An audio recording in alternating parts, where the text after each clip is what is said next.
Hello class. Let's continue our second session. This is the content for second session.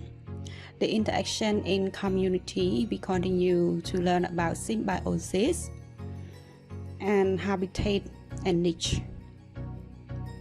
What you will learn? You will learn about the types of symbiosis that occur among individuals of different species, the habitat and niche of a species in a community. These are two key questions. What are the different types of symbiosis? How are habitats and niche different? Let's review first. Why is interaction important? What types of relationships would have in a community? What is predation, predator, and prey? What is cooperation and competition? Well, individual organisms in a population cannot live alone without contacting with their members or other population in the community. The interaction benefits them for many resources, such as food, mate, shelter, other resources they need to survive. Some form of interaction have to protect them from predator. So, the reason of interaction is for survival. What types of relationship would have in a community? That's right, there are many types of interaction such as predation, cooperation, competition, and symbiosis. Predation is a biological interaction where one organism, the predator, kills and eats another organism, its prey. Predator is animal that catch other animals for food, and prey is animal that has been killed and eaten. Cooperation is an interaction of working together to have members in the population get needed resources to survive, while competition is a situation in which members of the same or different species in the community compete with each other for limited resources. Now let's learn about symbiosis. This picture shows you some examples of symbiosis. So, what is symbiosis? How many types of symbiosis have? What are they? So you are going to identify different types of symbiosis. Many species of organisms in nature have close, complex relationships in order to survive. When two or more species live close together, their relationship is called a symbiotic relationship.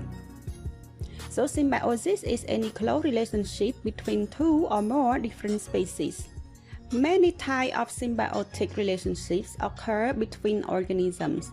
These are usually described by how each organism in the relationship is affected by the relationship. Let's learn one by one. This is mutualism. Symbiotic relationship that benefits both species is called mutualism. For example of mutualism is the lichen. All species of lichen are made up of a fungus and an alga or sometimes cyanobacteria. The bacteria that can do photosynthesis to produce its food. The fungus provides a protected living space, and the alga or cyanobacteria provide the fungus with food. As you know before, fungus is a type of decomposer. It can break down the surface rock or the tree bark that it grows on and then provide nutrients for other organisms, the cyanobacteria or algae, which are producer to grow.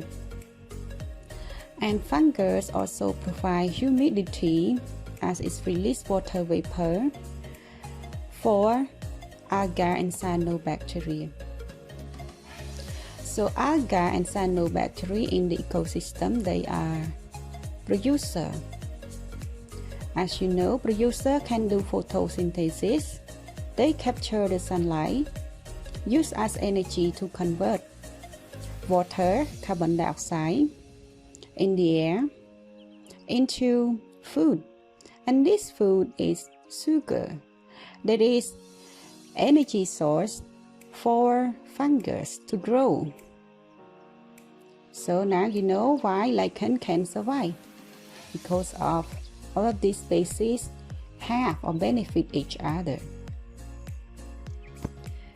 This is the photo that I took from Japan.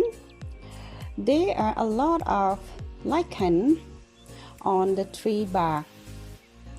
So if you see they are in this situation, it means that the air quality is so good.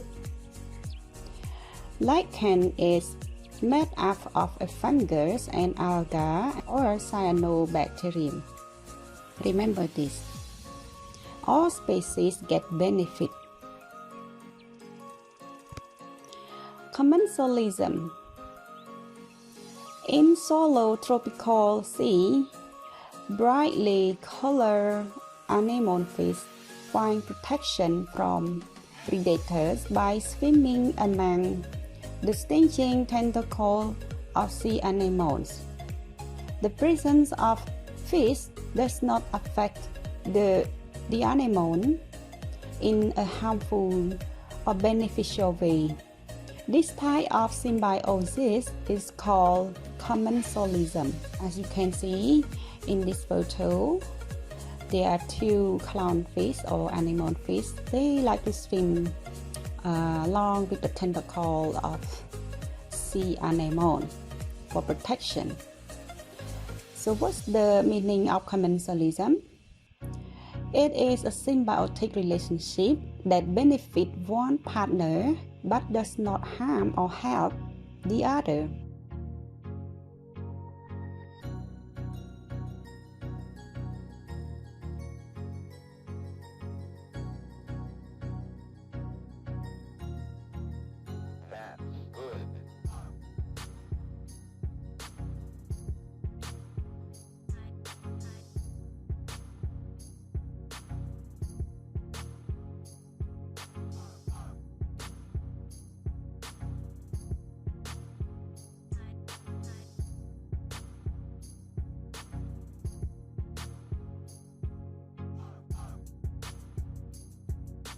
Parasitism.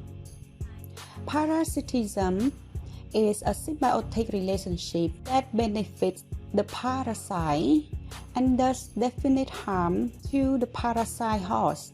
Parasite is an organism that lives in or on another organism, species, and benefit by deriving nutrients and other expand. Host is an animal or plant on or in which a parasite organism lives. Let's have a look. This is the cavity of human intestine that have a tapeworm. So the tapeworm feeds in this intestine by absorbing the nutrient from food that humans eat. So this kind of relationship is not good, called parasitism. Have you ever seen such of this species before? It is called mistletoe plant. Mistletoe plants grow on other tree bark or tree branch, and then it grows the root into the tree and absorb tree sap, the nutrient that the tree produces, and finally kill the tree like this. So it is parasite, the mistletoe. And this kind of relationship is called parasitism. Now let's learn about habitats and niche, how they are different from each other. In a community, every species plays a particular role. Each also has a particular place to live. The physical location where an organism lives is called its habitat. Like your house is your habitat. For example, what is the habitat of an earthworm? Your answer is the soil. And the role of an organism in the ecosystem is called its niche. What a species eats, how it gets its food, and how it interacts with other organisms are all parts of its niche. Look at this. What is the niche of an earthworm? An earthworm eats soil to obtain nutrients. The soil that leaves the earthworm enriches the soil. The movement of the earthworm through soil also loosens the soil and aerates it, creating a better environment for plant growth.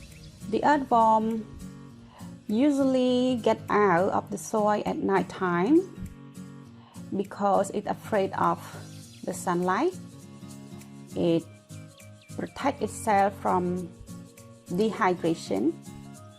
So during this time, it can eat the ripened fruit or other part of the plant and then digest those food with the soil that is followed at the same time. So when the soil comes out from its innards, it's proof rich of nutrients for plant root to absorb. And as the earthworm moves in the soil, it makes many holes, as you can see in this photo. So this hole contains air. The root of the plant needs air, the oxygen role. So it loosens the soil. Air can get into the soil easily. And also water can sink down into the soil through this hole, because the root needs also water. So this is the interaction between the earthworm and the nearby plant. The earthworm provides a lot of benefit for plant growth. This is called earthworm niche. So this second session is end here. These are the reference book. And let's go to section assessment. Section assessment have many questions that relate to these three questions. What is symbiosis? Identify the difference between each type of symbiosis. Describe the difference between a habitat and a niche. So I say again, please answer to all of these questions in section assessment. I hope you do well for this assessment. Your score is great as your quiz for fourth quarter. Please pay attention when you answer it. Thank you. See you next time. Have a good day, good luck, and good health.